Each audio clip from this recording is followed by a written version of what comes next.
আসসালামু আলাইকুম। আমি নাহিদা। কেমন আছেন সবাই? আশা করছি আল্লাহর রহমতে ভালো আছেন। আলহামদুলিল্লাহ, আমরাও ভালো আছি। আমার নতুন আরেকটি ব্লগে আপনাদের সবাইকে জানাই স্বাগত। এখন বাজে 5:30 আর এখন থেকে আমি আমার ব্লগটা স্টার্ট করছি। আই হোপ আমার আজকের ভিডিওটি আপনাদের ভালো লাগবে। ঘুম থেকে উঠে নামাজ পড়ে বসেই ছিলাম। তারপরে একটু ঘুম পেয়েছিল, একটু শুলাম। তারপরে দেখলাম যে না, শুলে হবে না। তো তাড়াতাড়ি একটু ছাদে চলে আসলাম নিজের ঘুমটা ভাঙানোর জন্য। তো যেহেতু সারাদিন ঘরেই থাকি, হাঁটা হয় না সেইভাবে ঘরের কাজকর্ম ছাড়া, তো সে কারণে ছাদে এসে একটু হেঁটে নিলাম। এখান থেকে এই মাথা থেকে ওই মাথা পর্যন্ত বেশ কয়েক পাক দিলাম। দেওয়ার পরে দেখছি কুমড়ার বেশ কয়েকটা ফুল ফুটেছে। তো ভাবলাম কুমড়ার ফুলগুলো উঠিয়ে নিয়ে যাই, আজকে তো তরকারি হিসেবে চালিয়ে দিতে পারবো। আর আমার ছাদে বেশ বাগান করে ফেলেছি আমি। বেশি কিছু করা হয়নি, শুধু 20 টাকার মতো বিচি কিনে নিয়ে আসে, তো সেগুলোই অল্প অল্প করে পুঁতে দিয়েছি। আমার ঝালের চারা, তারপরে কুমড়ো গাছ, লাউ গাছ, তারপরে বেগুন, এগুলো অনেকগুলো। তারপরে উস্তের বিচি পুঁতেছি। তো সেগুলোও দেখাবো কেমন কিভাবে চারাটা হয়েছে, সুন্দর চারা গজিয়েছে। আর এই দেখুন আমার গাছে একটা গাছ থেকে কিন্তু আমি ঝালটা তুলছি, কিন্তু অনেক ঝাল, দেখে হয়তো বোঝা যাচ্ছে কিনা জানি না। সবগুলো তুলিনি, আমার যতটুকু লাগবে 2 দিন কি 3 দিনের মতো ঝাল উঠিয়েছি আমি। কিন্তু আর যেগুলো আছে সেগুলো গাছেই থাক, কেননা যখন আবার ওগুলো বতি হবে তখন আবার উঠিয়ে নিয়ে যাব। আর এখন উঠালে কি হবে, ফুলতা উঠিয়ে নিয়ে গেলে শুধু শুধু ঘরেই থাকবে, কিন্তু যখনই মনে হবে তখন আমি কিন্তু টাটকা তুলে খেতে পারবো।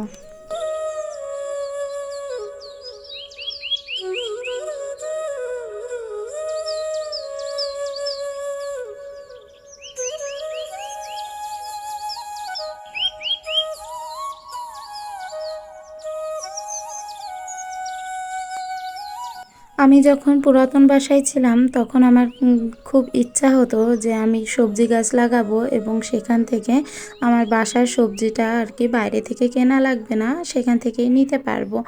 তো সেই আশাটা আলহামদুলিল্লাহ এখন পূরণ হচ্ছে, যে নিজের হাতে গাছ লাগিয়েছি এবং সেই গাছেরই ফল খেতে পাচ্ছি। আর স্বাভাবিকভাবে আমার এক সপ্তাহে কিন্তু মাছ ছাড়া তেমনভাবে কোনো শাকসবজি কেনা লাগে না। আমার বাসায় যে মিষ্টি কুমড়া হয়েছে, তারপরে পেঁপে গাছ আছে। আর এই দেখুন পেঁপে পাখিতে খেয়ে কি অবস্থা করছে। এখানে বেশিরভাগ পেঁপেই দেখছি পেকে যাচ্ছে। সামনে তো শীত, যে কারণে নতুন ফুল বেরিয়েছে। আবার হয়তো বা পেঁপে গাছটায় আবার অনেকটা পেঁপে নতুন করে ধরবে। আর এই পেঁপেগুলো কিন্তু অনেক দিন যাবত রয়েছে, সে কারণে এগুলো পেকে যাচ্ছে। আর বতি হয়নি তা সত্ত্বেও দেখছি পেকে যাচ্ছে। আর এইদিকে তো একটু বেগুনের বিচি ছাড়িয়ে দিয়েছিলাম, সাদা বেগুনের, তো সেগুলো বেশ একটু বড় বড় হয়ে গেছে গাছটা। আর এই তো করলা, এগুলো কিন্তু উস্তে না, উস্তেগুলো কিন্তু ছোট হয় আর করলা গুলো একটু বড় হয়। তো এগুলো করলা গাছ, একে উস্তের মতো দেখতে কিন্তু বড় সাইজের, যেটা সেটা করলা গাছ বলে আমাদের এখানে, বাইরে কি বলে জানি না। আর বেগুন গাছে 2টা বেগুন ধরেছে। আর ওইদিকে লাউ গাছটাও অনেক দিন পুঁতেছি, কিন্তু মনে হয় ওটা একটা সমস্যা হয়েছে, যে কারণে বাড়ছে না।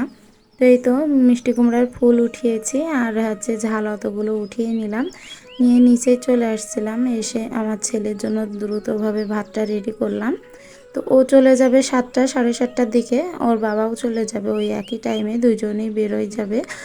বাবু যাবে কোচিংয়ে আর ওর আব্বু অফিসে যাবে। তা দুইজনকেই একটা ডিম ভেজে আর আলু ভাজি করে তার সাথে ভাতটা এভাবে ভেজে দিয়েছি। আজকে সকালে রুটিটা তৈরি করিনি, ভাবছি এভাবেই এদেরকে দিয়ে দিই। প্রতিদিন একরকম খেতে কারোরই ভালো লাগে না।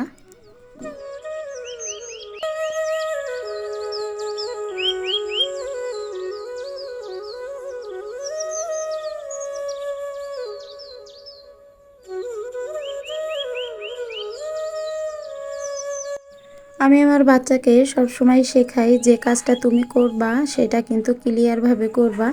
আর যেন তুমি কারোর মাথার উপর বোঝাভাবে না থাকো, যেখানে বেড়াতে যাও অথবা বাসায় থাকো। তো ওর নিজের বিছানাটা গুছায়, ও নিজে খেয়ে এই যে ওর প্লেটটা ও নিজে মেজে ধুয়ে গুছিয়ে রেখে দেয়। আর ওর তো গোছানো শেষ, আজ স্কুল নাই, আজ হচ্ছে কোচিংয়ে যাবে এত তাড়াতাড়ি।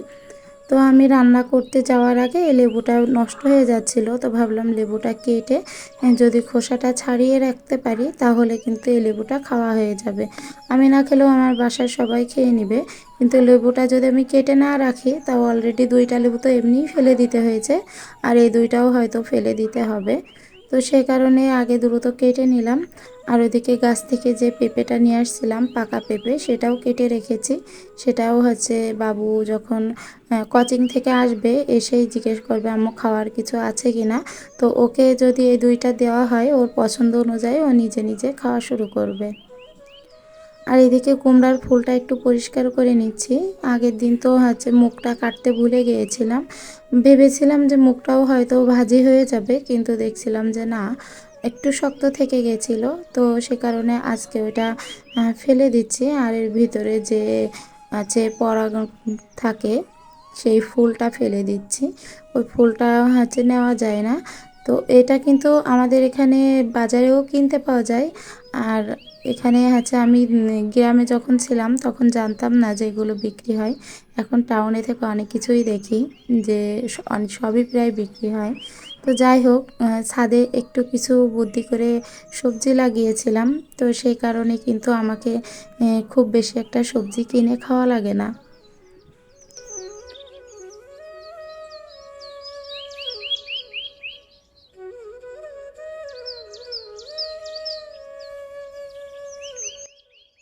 বাইরের কাজকর্ম একটু করে আগিয়ে রেখে দিলাম, আর এদিকে এগিয়ে রেখে দিয়ে এপাশে আসলাম একটু বেডটা গুছিয়ে নিতে।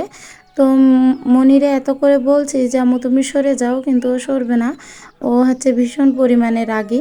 ছেলেটা কিন্তু অতটা বা জেদি না, কিন্তু মেয়েটার প্রচণ্ড জেদ। ওর জেদের সাথে আসলে পারা যায় না। তো ওখান থেকে নড়বে না, ও বসেই থাকবে। তো ভাবলাম থাক, ছোটো মানুষ, ওকে নাইবা নাড়লাম। তো আজকে ওর মাথার চুলটা কেটে দিব, আর সে কারণে আমার একটু টাইমও দিতে হবে ওকে।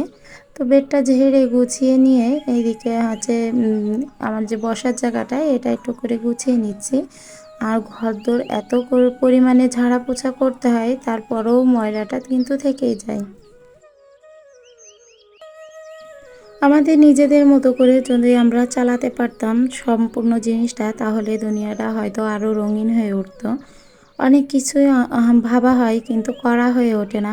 যেমনটা যারা এতিম, যারা হচ্ছে বৃদ্ধাশ্রমে থাকে, বৃদ্ধাশ্রম এবং এতিম 2টা যদি একসাথে হতো তাহলে কতটা ভালোই না হতো। এতিম বাচ্চাগুলো তার বাবা মাকে পেত, হয়তো বাবা মা কিংবা আত্মীয় স্বজনগুলোকে একটু হয়তো পেত। আর হচ্ছে বৃদ্ধাশ্রমের যে বৃদ্ধ মা বাবা যাদেরকে ছেড়ে গেছে, তারা হয়তো কিছুটা হলেও তার সন্তানের আশাটাও ভোগ করতে পারত। তো 2টার একটাও তো সম্ভব না। আর ঠিক তেমনই আমাদের জীবনে অনেক কিছুই হয় যে এমনটা আমরা চাই, ঠিক তেমনটা আমরা করতে পারি না। কিছু কিছু মানুষ আছে যারা অন্যায় না করেও সেই অন্যায়ের দোষী হয়ে যায়। মানুষের পছন্দ অনেক সময় কিন্তু পরিবর্তন হয়, কিন্তু সঠিক ভালোবাসার কিন্তু কখনোই পরিবর্তন হয় না। সেটা যে যত যেভাবেই হোক না কেন, সে জিনিসটা কিন্তু তার মতো করেই থাকে। জীবন তখনই সুন্দর হবে যখন আমরা পিছনের কিছু কথাকে কাটিয়ে রেখে নতুন যে অজানা ভবিষ্যৎ আছে তাকে বরণ করে নিতে পারবো।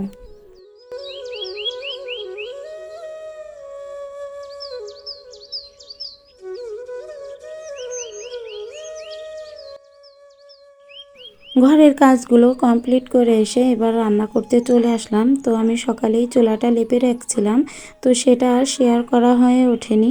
আসলে অনেক কিছু শেয়ার করতে গেলে ভিডিওটা অনেকটা লং হয়ে যায়, আবার সব কিছুটা মন চাইলেই কিন্তু ভিডিওতে আনা যায় না, সব সময় দেওয়া যায় না, তাতে অনেকটা লেটও হয়ে যায়। তো যাই হোক, আমি মাছটা ভেজে নিচ্ছি। আজকে রান্না করব তেলাপিয়া মাছের ঝোল। তো তেলাপিয়া মাছটা আমি ভেজে নিচ্ছি।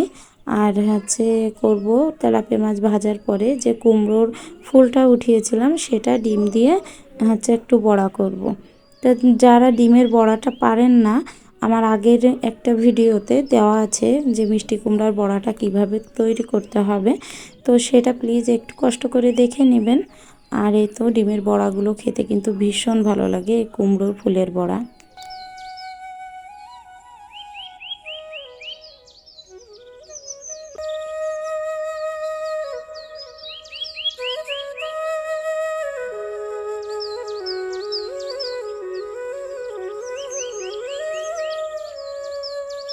মানুষ বড়ই অদ্ভুত, তাই না? মানুষের কিন্তু দুর্বলতার সুযোগ নিয়ে যে আঘাত করে সে আর কেউ নাই, আমাদের কাছের মানুষগুলাই। আর তাদের কাছেই বারবার ঠকি এবং তাদের কাছেই বারবার আমরা ফিরে যাই। এমনটাই হতে হতে জীবনটা পার হয়ে যায়। আমরা প্রতিনিয়ত কিন্তু মানুষ পরিবর্তনশীল, পরিবর্তন হওয়ার কিছু কিছু কারণও থাকে।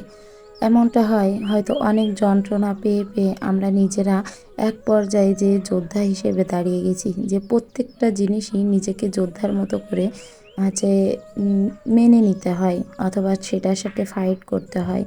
যেটা যেভাবেই ভাবেন না কেন, আমার জীবন, আপনাদের জীবন, প্রত্যেকটা জীবনেই কিন্তু দুর্দান্ত হচ্ছে যোদ্ধার মতো। যুদ্ধ করতে করতে যেদিন ক্লান্ত হয়ে যাব সেদিন হয়তো আর থাকবো না।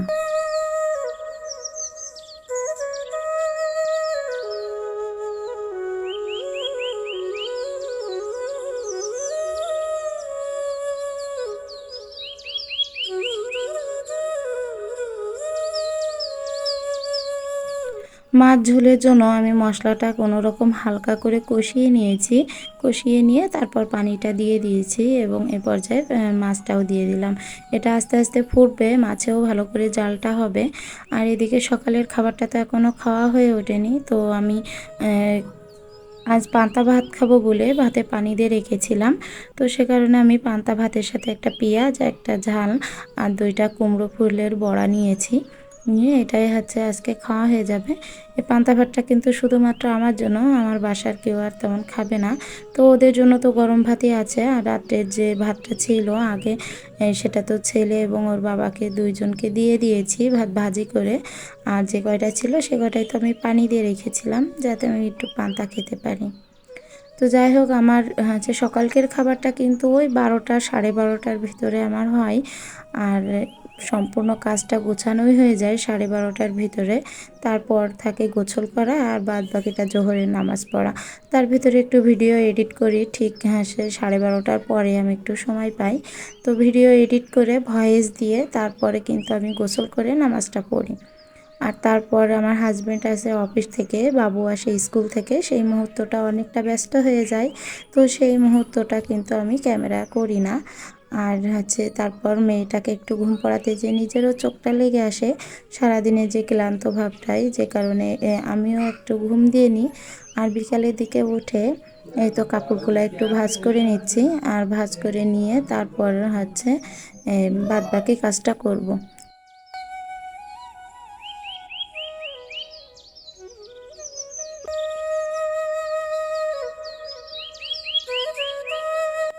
অনেক লম্বা একটা ঘুম দেওয়ার পরেই দেখি যে আমার খালা বাসায় আসছে হঠাৎ করে। তো তাড়াতাড়ি করে ওনাদের জন্য একটু লুডুস রান্না করে দিলাম, চা করে দিলাম আর একটু বিস্কুট দিলাম সাথে। তো ভাবছি যে খালুও আসছে, না খেয়ে যেতে দেওয়া যাবে না। তো খুব দ্রুতভাবে মাংসটা রান্না করছি, আর মাংসটাতে কিন্তু অনেকটা আলু দেওয়া, কেননা আমাদের বাসায় প্রচুর পরিমাণে আলু খায় সবাই। আমি, আমার হাজব্যান্ড, আমার 2টা বাচ্চা, আমার ভাইয়া, সবাই খুব আলু পছন্দ করে। তো যাই হোক, মাংস রান্নাটা রেসিপিটা যদি শেয়ার করতে যেতাম তাহলে আমি আমার খালার সাথে কথা বলতে পারতাম না কয়েকটা। তো যে কারণে আমি রেসিপিটাও দেয়নি, আর সবাই তো মাংসটা রান্না করতেই পারে। তো আমার আজকের ভিডিওটা এখানেই শেষ করছি। যদি আমার ভিডিওটা ভালো লেগে থাকে তাহলে প্লিজ একটা লাইক দিবেন, চ্যানেলটিকে সাবস্ক্রাইব করবেন, পাশে থাকবেন। আল্লাহ হাফিজ।